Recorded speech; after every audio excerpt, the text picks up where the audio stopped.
Hello, friends. Thank you for joining me. It's Call Me Cookie here on Wednesday, December 6th, and I'm bringing you a really cool, what I hope to be the first of many recorded conversations that I had with my buddy TC. He's an absolute DeFi shark. Tons of alpha on this call, so you'll want to make sure that you stick around into the very end. Just remember that none of this is intended to be financial advice. It's all for education and entertainment purposes only.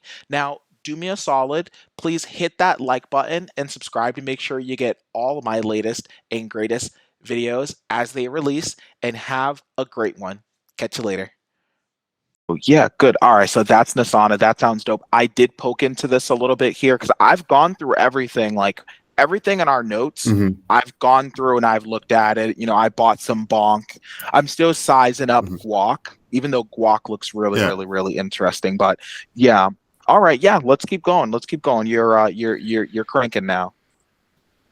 Okay. Yeah. So the next one is just a tool. So you know how we use like CoinMarketCap, or now the better one is like CoinGecko. Well, if you're trying to do like Solana tokens, like a lot of the newer tokens are not on CoinGecko. So what people are using now is birdeye.so.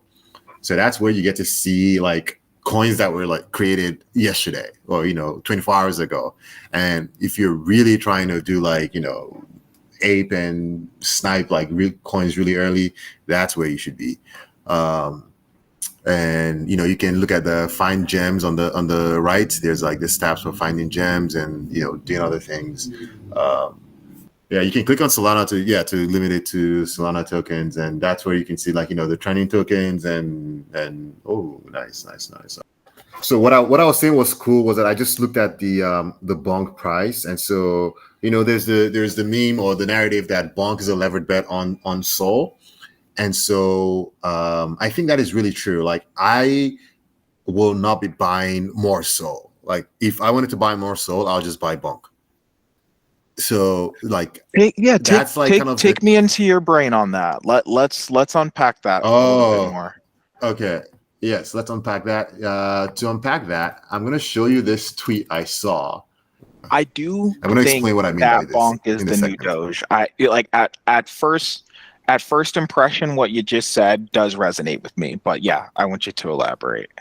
So basically, you had Bitcoin, right, initially, and someone forked Bitcoin and created a dog coin called Doge, useless coin.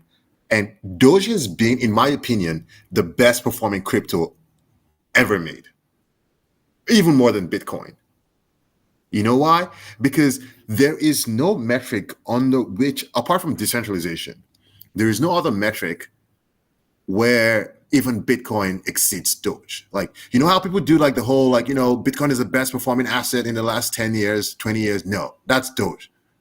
Because Doge is almost as early as Bitcoin. Like of all the first generation coins, Doge is the only one that has maintained its position. And not just that, it has delivered excessive returns over Bitcoin in each and every cycle since 2013. So Doge did a 100x in 2017 and did a 100x in 2021. This is when like Litecoin, Darkcoin, Forest Coin, all the other random coins that existed in 2013, none of them came close to that. So anyways, and I missed both of those because I was listening to crypto Twitter. I was listening to the smart guys at A16Z who were telling me about how Bitcoin's going to save the world and Doge is a joke and scam coin. So you were following the guys at A16Z. So you were buying their bags just for them to dump them on you. I mean, you were buying their exit liquidity. Yeah, well, yes, I was holding on to it. Yeah, and that was like it's like one of the, do you want to be right? Do you want to be do you want to be right or do you want to make money? Right? Like Doge was one of the things where it's like you could have made money being the dumbest person ever. Like I told people about Doge who bought Doge and made more money than me in crypto. And so that was the first mistake I made. And then Ethereum came about and Shiba, I just was so focused on, I was like, nah, we're not going to do this shitcoin thing. We're just going to hold on to our ETH and like, triple point assets. It's going to go up, don't do anything. Just be cool. and Shiba did its thing, and 10, 100x, that happened. So now, unless history, like third time is a reverse charm, I am thinking BONK is going to do exactly the same thing. I think people are looking at Solana now and thinking, oh man, Solana is the best thing since sliced bread or whatever. Just buy the L1 token, stake it, and you're going to be good. And I think you're going to be clear, good. it is. But I think to be clear, yeah, Solana is the best thing, yeah, right? It is. But I think if you understand crypto and how the meme works, is people are going to come into Solana. They're gonna, it's like, Solana is $100. Like the random guy in Southeast Asia or in Africa or in South America is gonna be like, am I gonna pay whatever the amount is in their currency? It's gonna sound like it's too much.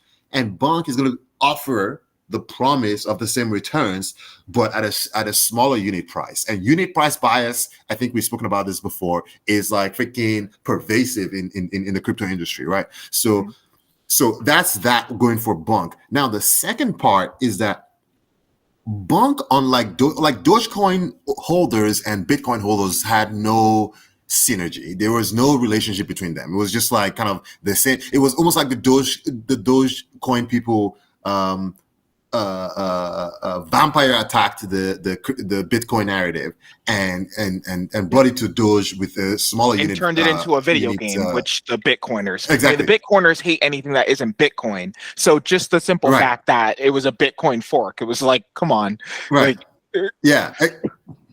So those two groups were kind of what's the word? They were opposed to each other. Vitalik sold all of his Shiba, right? He's just like, I don't want no association with this thing. It's kind of like scammy, sort of. I think it was Shiba. I don't. Was it Shiba? Or there was another coin that was a meme coin, but I can't remember. But do you think that he was just hating, or do you think that was exit liquidity? I think the people who started Shiba or whatever that coin was we're trying to get the Vitalik name on their brand, right? So that's why they airdropped him like a ton of it. But Vitalik didn't want to have an association with this project because it's just like, right? And so he just donated it to some Indian charity or whatnot. So that was that. Regardless, she was still pumped hard. So now we come to BONK. BONK is the one coin that has exactly the same sort of like path, except the Solana devs are 100% behind it, right? So this is, I think, the first dog coin that has where protocols are eager to add it as a collateral. Protocols are eager to use it as a rewards. They are eager to talk about their relationship with the BONK creators and whatnot. And why is because of the way the timing under which it was created. BONK wasn't created as like a get rich quick scheme. It was almost like a unifying token at a time when Solana wasn't doing so well. And so I think there is a psychological, I don't want to say devotion, but there's a psychological attachment that BONK has with the OGs or the bag holders in Solana that some of these other coins like the Doge coins and the Shiba didn't have. And I think a way to kind of support the narrative that you're painting here is that you have the likes of Mert, who's a big advocate of Solana, and on the way down he was like, everything's going to be okay. When the network was shit in the bed, he was like, everything's going to be okay. And now he's like, I told you everything would be okay. I think what I'm going to keep rocking with is the way that he refers to BONK is it's not a shit coin, it's not a meme coin, it's genuinely a community coin. This token, he said that BONK had been sent out to like developers in like Turkey and in Africa, and they had gotten millions of them, but as soon as there started to get some price movement on BONK, they were getting like in these developer group chats, people were jumping out like, hey dude, like I'm this is now worth $20,000, like this completely changed my life. And that has created like a lot of loyalty in that developer community because, Hmm. people were able to get this community token and feed their families off of it. And, while Right. Solana in the mainstream media was getting beat up, again, this community was feeding their developers, like literally feeding their families and helping them get through the worst of the bear market. And no wonder why Solana is coming out the other side of all of the shit with FTX better than ever. It's stuff like Bonk. Right. Right. Yeah. No, that is. I like that way of putting it because one, it detaches it from a meme coin that appears like kind of useless or just what's the word like an exuberant market. Like this seems like it's more of a it's a binding token, and that's basically what a community token stands for. So yeah, 100% agree with that framing. Um, some one other low FDV coin that I've been like seeing tweets about here and there is actually there are two. One is Shadow, and the ticker is SHDW, and another one is Dark, DARK. Now that's like I hear about those from like people who are really deep into like the Solana coins. Like it doesn't really have much traction in terms of narrative, but but but those are, I guess, non-DeFi coins that have some sort of that have had good price movement recently. I guess that's the best way to define it, because I don't know if they're really any better than any of the other coins. So there's SHDW, and then there's another one called Dark, DARK. So that one also had a good run up. So one thing I did to just like monitor the coins that I think are kind of interesting, what I bought a small like position in a lot of coins, and I can tell you in the last week some of the coins that did surprisingly well. One is Hawksight.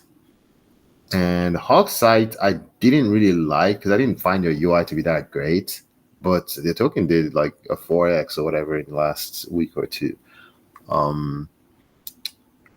It's basically like the yearn of Solana, but not quite. But that's the closest thing I can think of. Not as feature rich, To or just kind of like a watered down wannabe. it just doesn't have the I don't know. I'm a UI guy, right? Like, so I look at the UI and I just was not impressed. It just didn't look that nice. And I forget, I must have played with it earlier on and just was not, either didn't get the return that it looked like it was. It's hawksight.co. So HAWKSIGHT.co. I'm gonna add it to the I was gonna say, notes. come on, TC, you can't expect me. Dude, my Yeah, ADHD ass. I can barely remember what you said 5 minutes ago. That's why we're recording everything. yeah. The the some of the strategies you're presenting have like really high APYs on stable coins, and I can't really spot what is like this it doesn't, like, nothing seems wrong in terms of what they're doing. I just don't like the interface, and that's just a personal preference thing. And, Well, where's the yield but coming from? Let's see. in this APY yields from the so that's from Orca, which is a huge DEX in I Solana. wonder, like, are they doing like the managed concentrated liquidity? Yeah, is this Yes, yeah, yeah. yep, Like concentrate. Yep, I basically knew it. Yep. every pool on Solana is concentrated liquidity, and that's kind of like what I don't like about being an LP, just because like I'd rather just hold both tokens if I think that they're useful and work that way. But actually, speaking of that, now you can click on the DLMM by Meteora. This I think is a super cool and innovative I guess, feature that the Meteor guys are creating. By the way, the team that's behind this project is also the one that's behind apparently, Jupiter. So Oh, this is the that's kind of same team. interesting. I've heard of this Mhm. project, but these are the Yeah, same. These are the Jupiter developers. that's what I've heard. That's what I've heard. And I think it used to be called Mercurial Finance, and then after the blow up at FTX, it got rebranded to this. And I like this one also. It's like I just like the clean design. So Okay. we have the regular AMMs, we have the concentrated liquidity. This is the dynamic liquidity market. And Dynamic liquidity. I'm not even on that yet. What is the dynamic yeah, liquidity? so this is super cool. You're gonna like this. One, the way you the so the first thing that is super cool is that like the swap fees on these DLMMs are not static. It is based on the volatility in the pool, right? So when you have, so it's a way of reducing impermanent loss. So when you have a lot of price movements, the fees within the pool increases.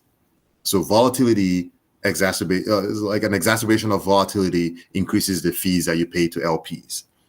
So if you put money in a volatile market, so like say like a BONK USDC, the percent of fees you would get out of each swap should be relatively more than if you had just two stable coins. So they just released this like yesterday. So the only LP pools they have are USDC and Sol. One cool thing here, if you connected your wallet, would be that like there's a UI where you can pick the exact price bin you want to provide liquidity for and vary the amount within those price bins. So I think this is going to be interesting because, again, this is a way to increase liquidity on Sol, which is the big reason why the bigger players are not here, right? Which is kind of good for us because the longer they're out, the more we can, get our bags and wait for them to come be exit liquidity. But like, we'll see how that Let goes. the VCs buy our bags. Right. So I mean, that's the only edge you really have as a retail investor in these markets, right? Like, because if you go and play in the big boys table, you just get eaten because they have all the inside knowledge and they have the capital. In this case, they can't play in this market because it's just too small. And so with a smaller, like say, net worth or capital, you can it's a positive EV for you to use it. Well, let's talk But about yeah, that for just a couple of seconds there, TC. It's like mhm. I know that when we're trying to talk to, because right, me and you spoke last, we were kind of talking about like who our audience would be, like who we're trying to connect with, and kind of the perspective that we want to Mhm.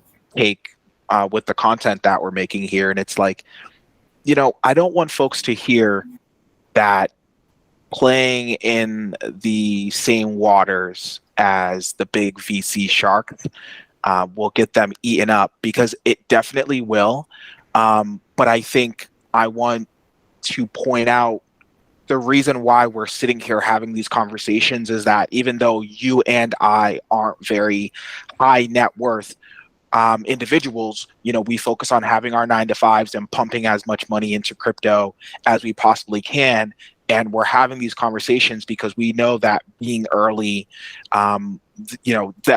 that's where we're able to get in early on projects, and as we have air farming opportunities, and like there are still ways for us to make money in these markets. We just need to understand that we're not going to outsmart these venture capital firms who have people that are sitting at a desk and it is their job to beat you. We have to be more strategic and understand that while there's these big whales out there that can move the markets with just one single trade, there's still opportunity for us to eat. And through the content that we're making, we're going to point out those opportunities for us to eat. right? Yeah, I mean, I think it goes even deeper than that. I think that we can actually outsmart them. Making money in the markets, there are a couple of reasons why you can do that, like how you can do that. Sorry, you could be like the smartest. You could be the smartest, right? And you see things and you make all the calculations and you figure out where the risk is that no one else has seen. Da da da da. That's one way to do it. Another way to do it is to just be early and try a bunch of shit. In crypto, that second part is even more important, in my opinion, than being smart.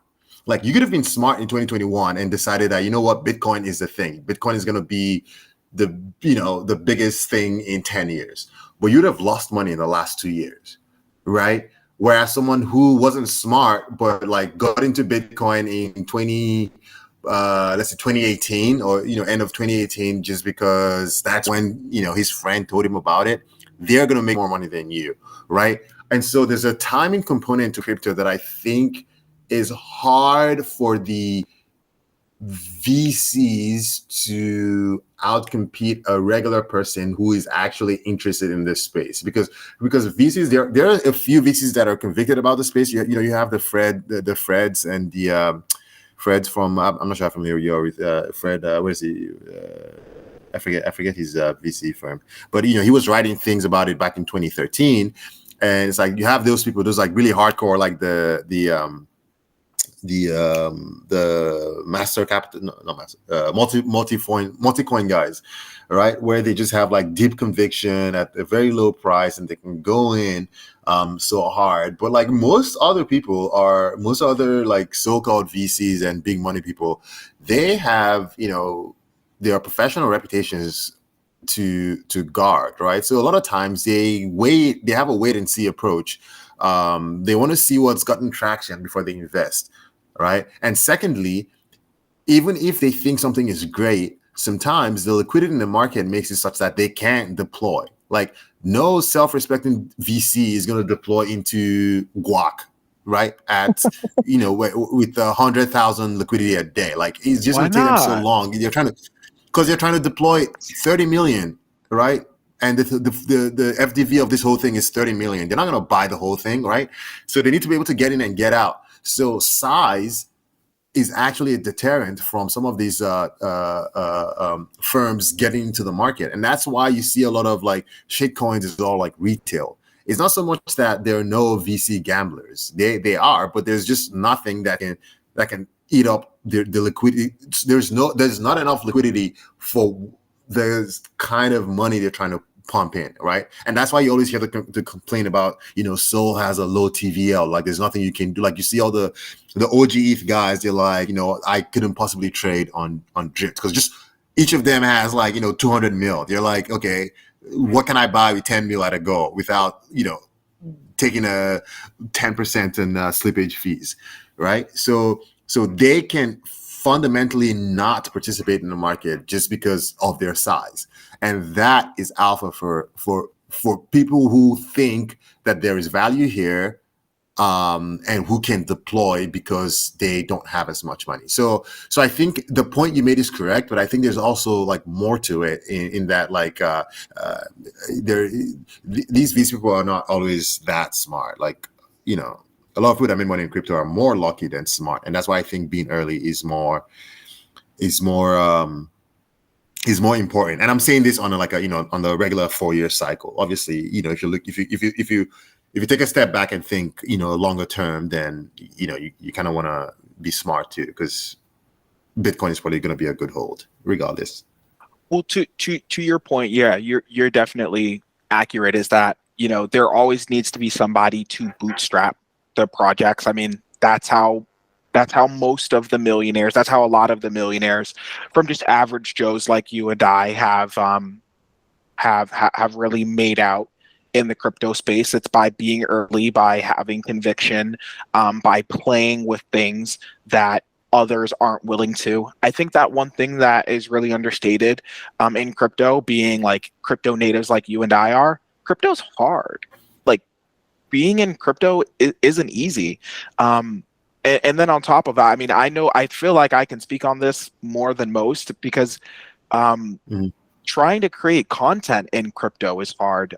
Trying to record videos and edit, and then you know you'll see once I'm done finishing this other video that I made earlier today that Mhm.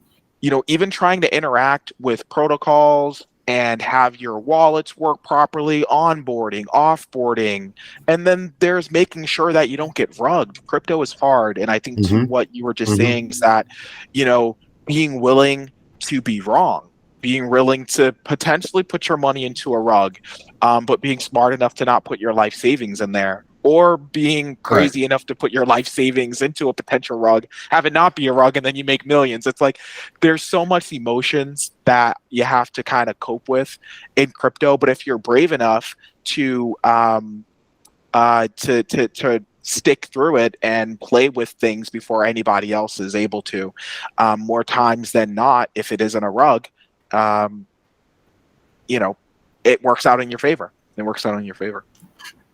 Yeah, so there's definitely a survivorship bias to crypto, right? Like the people you see who have been here a long time is because they survived, right? Either they survived or well, no, it is that they survived because if they didn't It is survive, that then they they wouldn't be survived. here. Yeah, you're not Um, sticking around. yeah, but the thing is that like them surviving is well, I mean that's what it is. Like nothing was catastrophic enough to take them out of the game because that's relative. Like you could have suffered $1,000 loss on a $10,000 portfolio, and to you that's just like too much, and you're just like, okay, I'm out. Whereas you could have had the same loss and thought to yourself, well, I still have conviction in this thing and get back in the game. And so those people oftentimes make the same money or way more in the next cycle. Because again, what happens is that now they're doubling down in a bear market. I think, and that's what I think is the key difference. Like a lot of people, like proportionally speaking, get in the bull, right? And so statistically speaking, more people are going to lose money than make money in their first cycle. But for those who stick through, even if you're just doing a regular DCA, like if you DCA from the top of any market cycle to the top of the next market cycle, you're up a ton, right? So it's just a matter of, is this thing interesting enough to keep your attention through the bear market, such that you now have an appreciation for the work that gets done in the bear market? Because like that's when you start to realize, okay, who is building, who is still speaking optimistically, who is still talking about creating things that are innovative and generally lifting the whole industry up. And those are the voices you listen to, and that's when, even if you can't do all the research yourself, you have other people that you can sort of delegate your thinking to. You can somewhat trust their ideas because they were there with you in the bear, right? Like if Mert says something, you don't believe him just because he's a dev, right? Like anybody could be a dev anywhere, but it's like this guy was saying stuff in the bear market, and that conviction happened to be right. So if you're to defer to anyone, he has a track record. Like, right? That's all. Yeah, That's hands all down, there hands is down. I there. mean, when Right. somebody is battle tested, and Hmm. they've helped you become hardened, in your journey through dealing with the madness of the markets, then yeah, it's always the community. It's always the Right. community. And just to kind of deviate just a little bit, I want to get us back on track, but that's why I believe that things like drip are so important, because it's going to keep you it's going to keep you engaged on chain when things aren't looking good. That's why I'm excited about drip. But yeah, no, you're Mhm. totally right. In order for us to have our space in this market and perform in the way that we would like to, we have to be early. We have to be willing to Right. we have to be willing to be early. We got to fight for it.